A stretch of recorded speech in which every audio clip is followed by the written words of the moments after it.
মানব জাতির ভিতর থেকে মানুষেরা 60 থেকে 70 বছর জীবিত থাকবে, তারপর বেশি মানুষই 60-70 ভিতরে মরে যাবে। আর কিছু মানুষ 60 থেকে 70 বছরটাকে অতিক্রম করবে। যারা অতিক্রম করবে তাদের মাজা নষ্ট হয়ে যাবে, অ্যাপেন্ডিসাইড হবে, মাথার সমস্যা হবে, চোখের সমস্যা হবে। কি এমনটা হচ্ছে না সমাজে? চিন্তা করে দেখেন, এদিকে দেখান।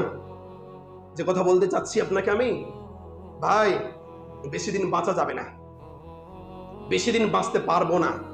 যেহেতু পারবো না, যেহেতু বাঁচা যাবে না, সেহেতু মালাকুল মাউত আসার আগে আপনাকে আমাকে ভালো কাজগুলো করতে হবে না? কি করবেন না? অনেক মানুষ আজকে উপস্থিত আছেন, ফজরের নামাজে উপস্থিত হননি। মন খারাপ করছেন নাকি?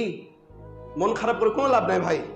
আমার কথা এমনই, কোনো ছাড় হবে না আপনাকে। আপনি মুসলিম, কেন সালাত আদায় করবেন না? আজকে জুমার দিন সালাত আদায় করতে আসতে পেরেছেন, ফজরের নামাজে কেন উপস্থিত হননি?